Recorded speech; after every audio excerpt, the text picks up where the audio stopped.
It was just a week before our wedding. Everything should have been falling into place. But instead, the world as I knew it started to crack. Derek, my fiancé, was suddenly swept away on a family trip with his parents, Ruth and Walter, to Miami. I should have felt happy for him, right? I should have supported him, let him have his time with his family before our big day. But something about it felt off. It felt like he was slipping away, like I was being pushed into the background of a life I was supposed to be the center of. The trip was a last-minute thing. We had been planning our wedding for months, and out of nowhere he was needed by his parents for this important family time. It didn't add up. He thought I would stay home and just carry on with the preparations, assuming I wouldn't ask questions. But I could feel the shift. I couldn't pinpoint it, but I knew something wasn't right. Maybe it was just my intuition, kicking in. But deep down, I sensed that this trip wasn't just about bonding with his family. It was about something else entirely. When he called me from Miami, he sounded distant. His voice had that tone, the one where he's saying all the right things, but you can feel the gap widening between you. He talked about the sights, about how much fun his parents were having, but there was no mention of how we were doing. No talk about our wedding. He barely mentioned me, and that hurt more than anything else. I couldn't help but wonder, was I nothing to him anymore? Was he already mentally preparing to leave me behind? Oh, and then there was the way he said goodbye. There was this strange finality in his words, as if he wasn't coming back to the same life. He didn't think I'd notice, but I did. The way he said it, the way he didn't reassure me, didn't promise me anything. He thought I would stay. He thought I'd be waiting for him when he came back, that I wouldn't dare question what was going on. But I couldn't just let it go. My gut told me something was coming, and I wasn't going to be caught off guard. It wasn't just the trip. It was the shift in his actions, the change in how he treated me, the signs I couldn't ignore. I should have trusted myself more, but I wanted so badly to believe that everything was fine. I wanted to believe that the man I was about to marry would never betray me. But as I sat there, feeling completely alone while he was miles away, I realized I had already been deceived. The truth was slipping out of my reach, but I wasn't going to wait for it to expose itself. I needed to take control. I told myself that when he came back, we would have a talk, a real, honest conversation. But as the days passed, my mind kept racing. I couldn't stop thinking about the way he'd been acting, the way he was almost distant enough to be hiding something. Maybe I was just being paranoid, but something told me I wasn't. Something told me this wasn't just about a vacation. Something was brewing, and I had no choice but to confront it head on. What made everything worse was the feeling of powerlessness that crept in as I waited for him to return. He had taken control of the situation by going on this trip with his parents. They'd isolated him, and I was left in the dark, left with no choice but to sit back and wonder what was really happening. I wasn't the one being included in the family moment. I wasn't the one being taken on trips or being made a priority, and that realization hit me harder than I thought it would. When he walked through that door after the trip,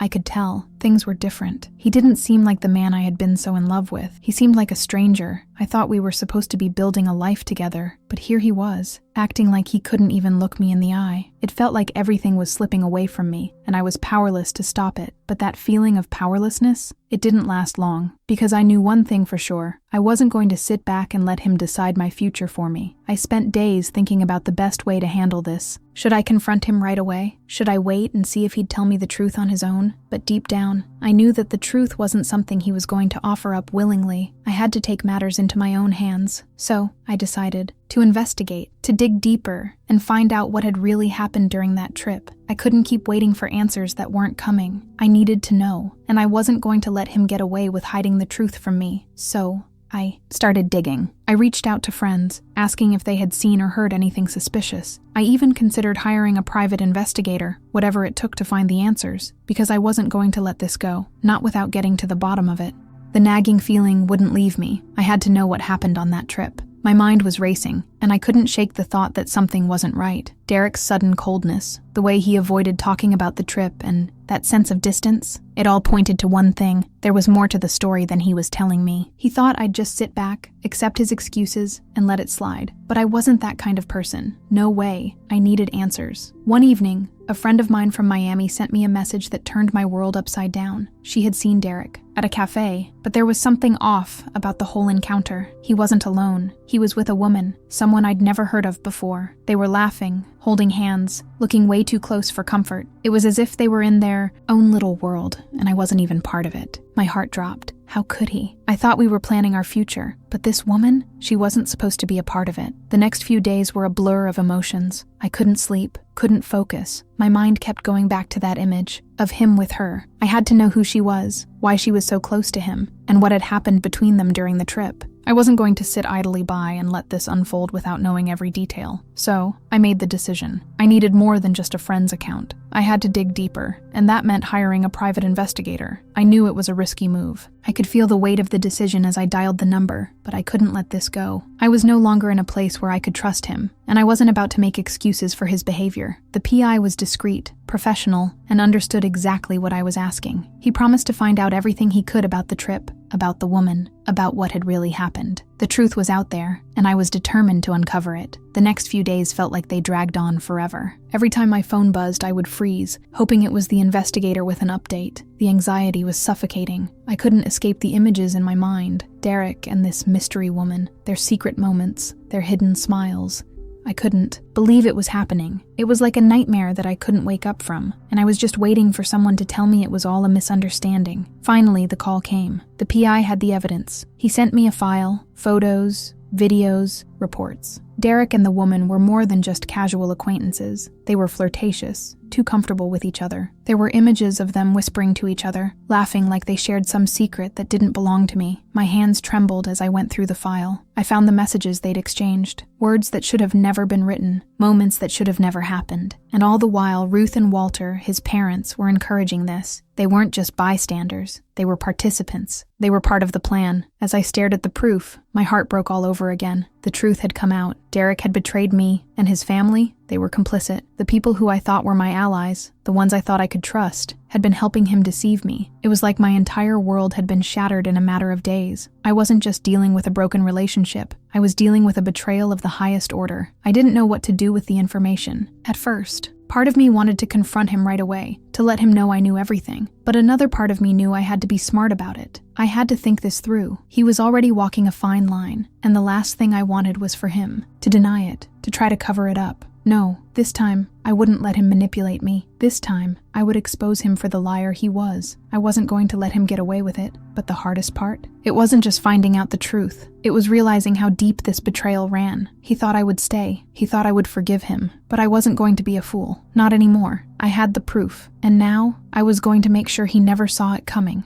The day I decided to confront Derek was the day I finally took back control. I couldn't let this go on any longer. There was no way I was going to keep pretending everything was fine when I knew the truth. The pain of being deceived, the sting of betrayal, it was unbearable. So, I walked into his apartment, holding the file in my hands like a weapon, ready to expose everything. When Derek saw me, there was a flicker of uncertainty in his eyes. I could tell he didn't expect me to be this strong. He thought I would stay, that I would let him weasel his way out of it. But I wasn't going to be that woman, not anymore. I sat down across from him, my heart racing, but my mind clear. I told him I knew everything, that I knew about the trip, the woman, the messages, the look on his face. It was a mixture of shock and guilt, and honestly, I wanted to laugh. He never saw it coming. I opened the file slowly, each photo, each message, each piece of evidence, hanging in the air between us like a heavy, suffocating fog. He tried to deny it at first, stammering out excuses, but I wasn't listening. The proof was undeniable. There were pictures of him with Madison, cozying up to her like she was his real partner. There were texts filled with affection. Moments they shared that should have been mine. My silence was my answer. I didn't need to say anything more. The evidence spoke for itself. Just as I was about to tell him everything, the door opened, and there they were. Ruth and Walter, his parents. I could feel my blood run cold. They walked in, as if they were just casually visiting, like nothing had changed. But everything had changed. I wasn't the same person who had been eagerly preparing for a wedding. Just a week ago, I was a woman who had been betrayed, who had finally had enough. And they were standing there acting like they had no idea what was going on. But I wasn't fooled. I could see it in their eyes. They weren't innocent. They had known. They had been part of this all along. Ruth and Walter weren't shocked by the revelations. They were proud. Proud of the way they had manipulated everything. Proud of how they had pushed their own agenda. I couldn't believe it. They had helped Derek deceive me, and now they were acting like I was the one in the wrong. The audacity. Ruth's first words were cold, calculated. She didn't even apologize. Instead, she tried to justify their actions. "We were just trying to help him," she said, as if it made any sense. They had orchestrated the whole thing. They had encouraged Derek to find someone else, someone they thought would be a better match for him.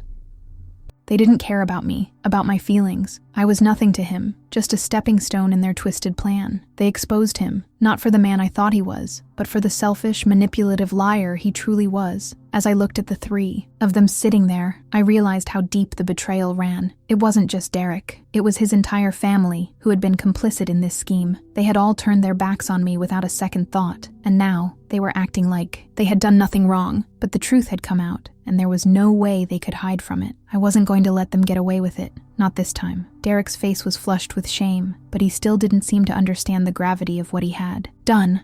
He barely said a word as his parents tried to defend him, but I wasn't about to let them control the narrative. They had done enough damage. I could feel the anger building inside me, but I kept my cool. I wasn't going to let them manipulate me any longer. The truth was out, and now they had to face the consequences. I stood up, not even looking back at them as I walked toward the door. There was no more time for explanations, no more time for empty apologies. I was done, but before I left, I turned to Derek one last time. "This is over," I said, my voice steady, my heart heavy. "You and your family can go live your lies, but I'm done being part of them." With that, I walked out the door, leaving the life I had built with him behind. It was a painful decision, but it was the right one. It was a fake wedding rehearsal, a last-ditch attempt to keep up appearances, but what they didn't know was that I was about to turn their little game upside down. I wasn't going to just let them walk away, unscathed after everything they had done to me. I had everything I needed to expose them, and I wasn't going to stay quiet. It was time to take control of the narrative and show them exactly who they were dealing with. As we gathered in the church hall, pretending everything was normal, I could feel the weight of the situation pressing on me. Derek, with his ever-so-confident smile, was there with his parents, still clueless about what I was planning. Madison, the woman he had been cheating with, stood off to the side, trying to look innocent, as if she didn't know she was part of the scheme. It made me sick to look at her, but I had a plan that would expose them all for the frauds they were. I asked everyone to take their seats, just as if we were about to start the rehearsal, but I wasn't interested in walking down the aisle. Instead, I pulled out a projector and turned it on, making sure everyone in the room could see. As the images flashed on the screen, I saw their faces change. Ruth and Walter froze, their eyes widening with realization.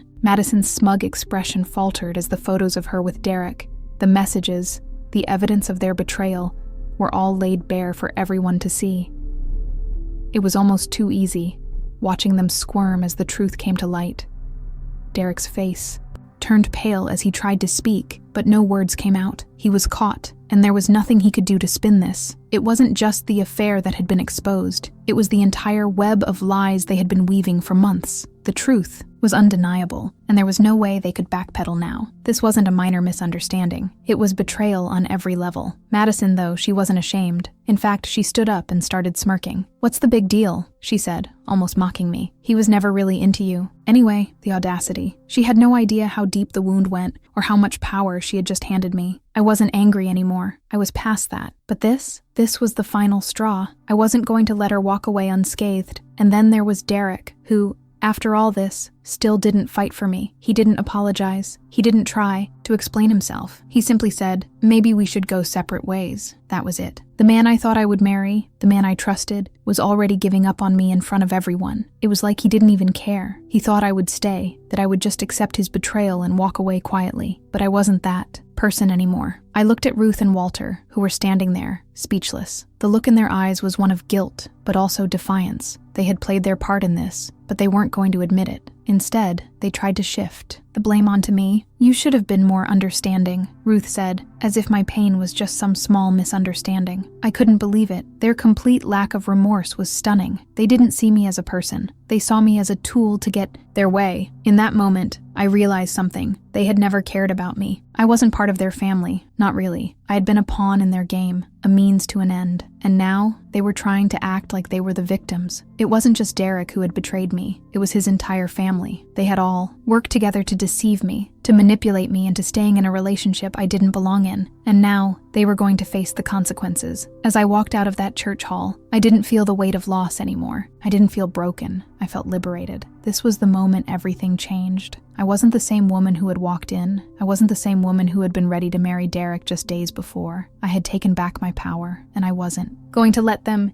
any of them, control my future. The truth had come out, and there was no going back. It was all happening too fast. Everything I thought I knew about Derek, about us, was coming crashing down around me. I should have seen it sooner. The signs were there, clear as day, but I had been blinded by love, by trust, or at least by what I thought was love. In the end, though, Derek's weakness wasn't in his inability to apologize or in his failure to fight for us. No, it was in how easily he gave up. He never fought for me. He didn't even try when I looked at him. That day, after everything had come out, I saw him for what he truly was, weak, broken, and incapable of facing the consequences of his actions. He was passive, not even trying to defend himself, let alone the relationship we once shared. All those years together, and here he was, offering me nothing more than a half-hearted suggestion to go separate ways. No apology, no remorse, no effort. It was almost as if he had planned this all along, as if he knew I would be the one to walk away first. I can't even remember the exact words he said to me in that moment. It doesn't really matter anymore, but I remember how it felt. It felt like I was nothing to him. All those promises, all those plans, everything we had built together. It was all just a facade. And the worst part? He thought I would stay. He thought I would forgive him. That, somehow, his family's betrayal and his own weak excuse would be enough to get me to stay. But I wasn't the same person I was before. I had spent years convincing myself that this relationship,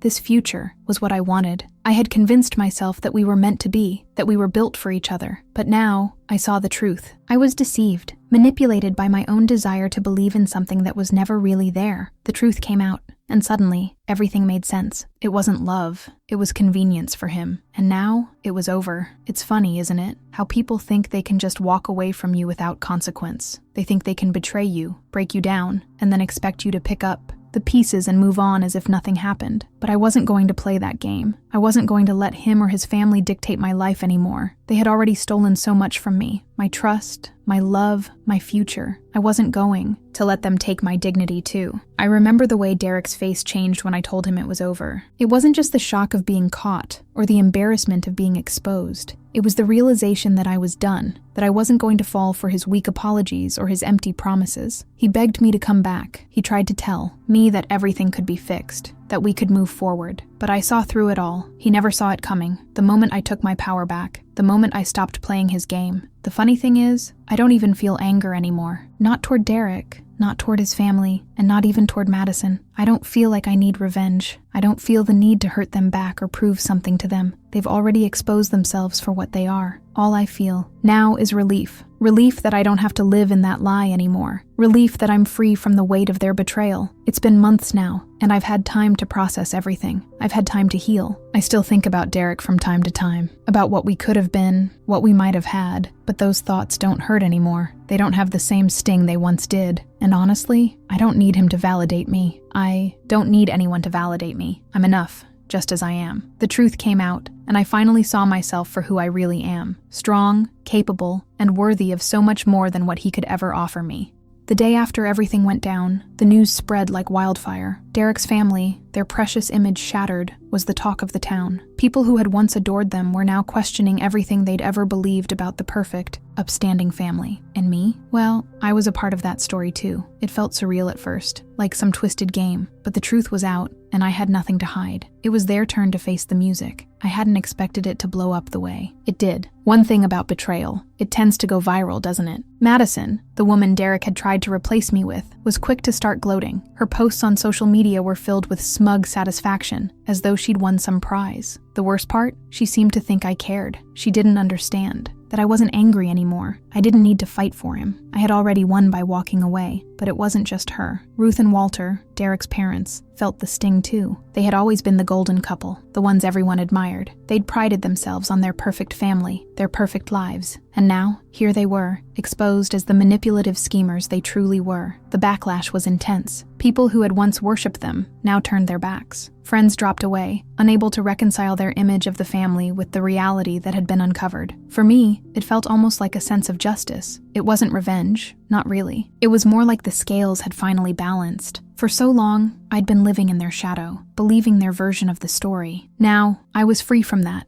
The truth was out there, and I was no longer the victim of their narrative. Derek, Ruth, and Walter weren't just people I used to know. They were part of the past. And the past, as far as I was concerned, had no hold over me anymore. As the scandal continued to make waves, I started to notice something else. People weren't just talking about them. They were talking about me. Friends, acquaintances, even strangers started reaching out, offering their support. They saw what had happened for what it was. A story of betrayal, yes, but also a story of survival. And that's when I realized how many people had been through something similar. I wasn't alone in this. It wasn't just about me getting over Derek's betrayal. It was about showing others that they could get through it too. It was in those conversations that I found a new sense of purpose. I had always thought of myself as someone who kept quiet, who didn't rock the boat. But now, the silence was gone. I found myself sharing my story more freely, not for sympathy, but for strength. I wasn't going to hide anymore. I was going to use this experience to help others who had been betrayed, who had felt broken and alone. The more I shared, the more I realized just how much power there was in truth. Madison's smugness didn't last long. She tried to position herself as the new fiancé, the woman Derek had chosen, but it didn't take long before she became the target of ridicule. People weren't buying her act, not after what had come to light. Her posts, her attempts at bragging about Derek, started to feel desperate. She wasn't the winner she thought she was. She was just a pawn in someone else's game. And Derek? He didn't get away unscathed either. The humiliation was hard to ignore. His once enviable reputation took a nosedive. People who had once considered him a solid guy, someone to look up to, now looked at him with disdain. As much as I had wanted to see him suffer, I couldn't bring myself to take pleasure in his downfall. He was broken, just like I was. But unlike me, he never found the strength to pick himself up again. He'd given up on us long before everything was exposed. Now, he was left to face the consequences. I still remember that moment, after everything had come out, when I felt something change within me. It wasn't just about Derek or his family anymore. It was about me reclaiming my life. The viral fallout wasn't just about exposing them. It was about me finally stepping into the light. I was no longer a victim of their manipulation. I was a survivor of their betrayal, and I had nothing left to prove to anyone.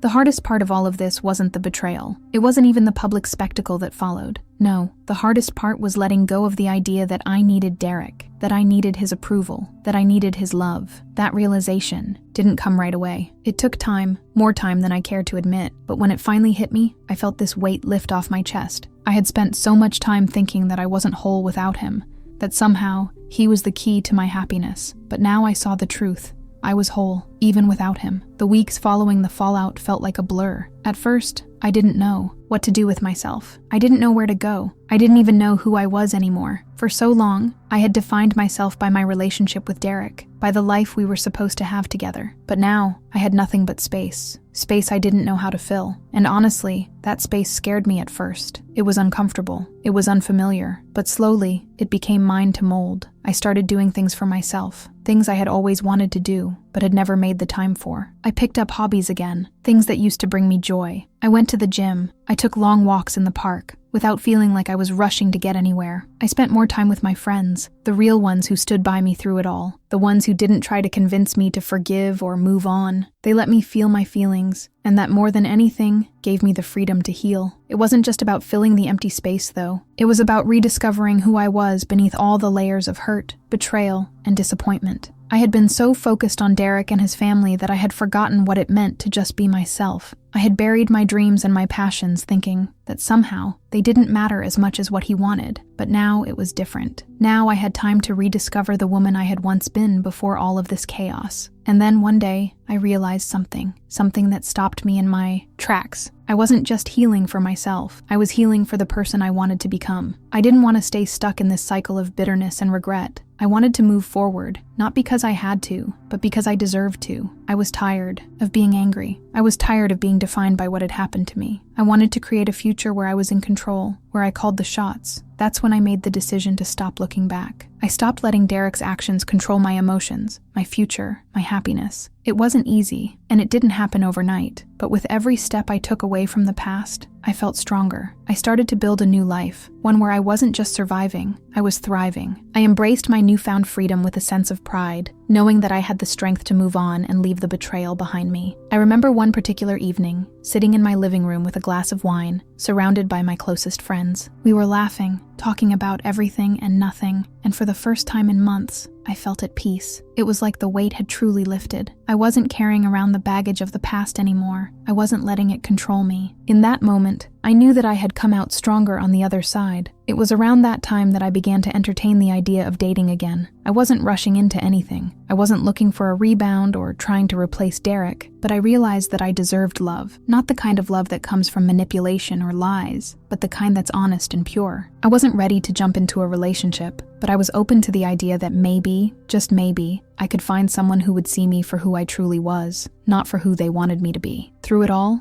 I learned one of the most valuable lessons of my life. Healing isn't linear. Some days were harder than others. There were days when I missed him, when the pain would hit me like a wave, out of nowhere. But then I'd remember how far I'd come, how much I had grown. I had faced the truth. I had let go of the past, and I had built something new. And that, in itself, was healing. By the time I had truly healed, my life had taken a completely different turn. The person I was a year ago, the woman who had been betrayed, deceived, and left heartbroken, was a distant memory. I was no longer the same person, and I couldn't be more grateful for that transformation. I had learned to embrace my independence, my strength, and my ability to create a life that was not only fulfilling but truly my own. It was around this time that I met James. He was kind, thoughtful, and had an energy that made me feel safe, something I hadn't realized I needed so badly until I experienced it with him. He didn't try to fix me or tell me what I should do. He simply accepted me for who I was, with all the scars, all the history, and all the strength I had gained from it. It wasn't a fairy tale, but it felt like a beautiful beginning to something real. We met in the most unexpected way, through mutual friends at a casual dinner party. I wasn't looking for anything serious. I wasn't even looking for a date. But when James spoke to me, I felt this spark. Not the kind of spark that you chase recklessly, but the kind that makes you realize that maybe, just maybe, you found something worth investing in. We connected effortlessly, like two puzzle pieces that had been waiting for the right moment to fit together. As we spent more time together, I realized how much I had missed feeling like I was truly seen and heard. James didn't judge me for my past. He didn't bring up the betrayal or ask about the details of what had happened before we met. He simply focused on the woman sitting in front of him. It was such a relief to be with someone who didn't carry the baggage of the past. With him,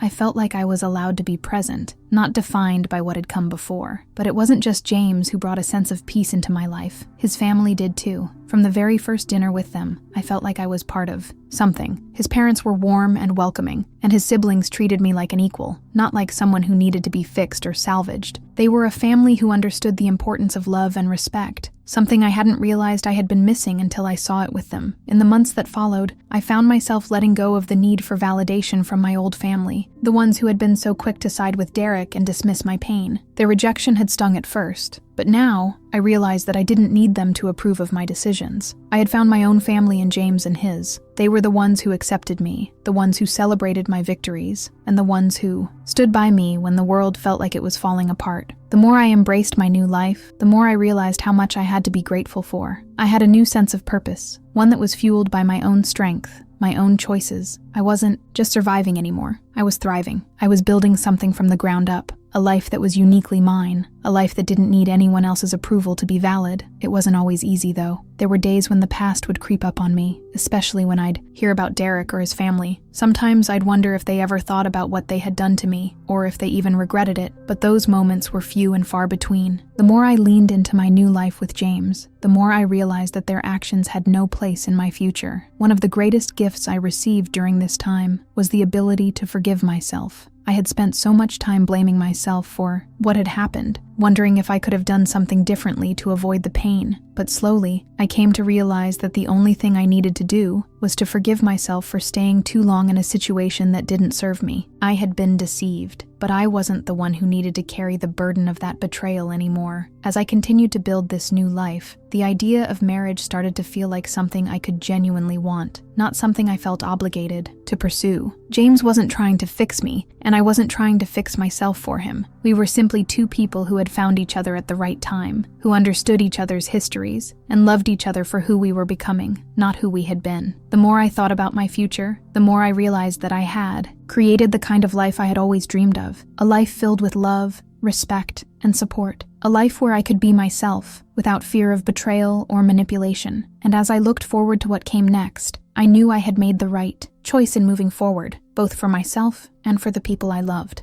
It was almost poetic, in a cruel way. I had come so far, built a life that felt real, that felt true, and then, out of nowhere, I got that call, the one I had been dreading and somehow expecting all along. Star needed a kidney. She was sick. And my parents, well, they'd reached out to me to ask for help. It was like they thought everything could be patched up with a simple act of charity. But what they didn't understand was that I had moved on. I had healed, and I was no longer that person who would drop everything to save someone who had never truly cared about me. The request came in the form of a letter, a desperate one from my mother. She asked for my forgiveness, told me that I had been through so much, but that this was different. Star was struggling, and she needed me. The idea that after everything, they thought I could just step in and save her. It left me shaking my head in disbelief. No way. They had no idea what they were asking. I won't lie. It wasn't easy to read. There were times when I thought about what it would mean to help her, to be the bigger person, to show everyone that I wasn't holding on to any grudges. But then, I remembered the betrayal. I remembered how she had played her part in ruining my life, how she had been the one to stand by while everything I knew was ripped apart. She never apologized. She never cared. So why should I care now? My first instinct was to delete the letter, to forget that it had ever happened. But something inside me wouldn't let go. I had learned to stand up for myself, to protect my peace, and this was the ultimate test. Should I go and offer a gesture of goodwill, or should I finally make a choice to close that chapter once and for all? I didn't need to think too hard. I knew what I had to do. I had been the one left in silence for so long. Nobody believed me. Nobody cared about my side of the story. But now, I had the power to expose the truth once and for all. I matched as a perfect donor. The doctors were shocked, but I wasn't about to save her. I wasn't going to be the hero, not for someone who had shown me nothing but cruelty. It was time to remind everyone that there were consequences for betrayal. Sometimes, they're not as easy to undo as people think. So, I traveled. I went to see her face to face, in her hospital room, where she lay waiting for the answer. I walked in, and the air felt thick with tension. She looked at me with those same eyes, the eyes that once had a glimmer of warmth, now hollow and full of expectation. She didn't see the years of pain she had caused. She saw a solution, but I wasn't there to fix things. I wasn't there to be anyone's savior. I was there to let her know just how deeply I had been hurt, and to make sure she understood the gravity of the damage she had done. I looked at her for a long moment, and I saw the faintest flicker of hope in her eyes. She thought I was going to help her. She thought that after all this time I had forgotten, but I hadn't forgotten. The betrayal still burned, still felt fresh in my heart. I had been deceived, manipulated, and left for dead, emotionally, and now, here I was, standing in front of her with the power to end it all, to take away the one thing that could save her. I let the silence stretch between us. I didn't need to say much. My silence spoke louder than any words could, and then I finally said it. I'd rather let you die than help you. The words hit her like a slap. She blinked, as if the weight of them had finally hit her, and I could see the realization dawning on her face. The realization that, just like I had been, she was now utterly alone in this. There was no one else to rescue her. There was no one else to fix what she had broken. I turned away and walked out. As I left the hospital room, I knew that this was the final blow, one that would echo for the rest of our lives. I had made my decision. The story of betrayal had ended, and there was no going back. No amount of guilt or manipulation could ever make me forget what they had done. I had survived. I had thrived. And now, I was free.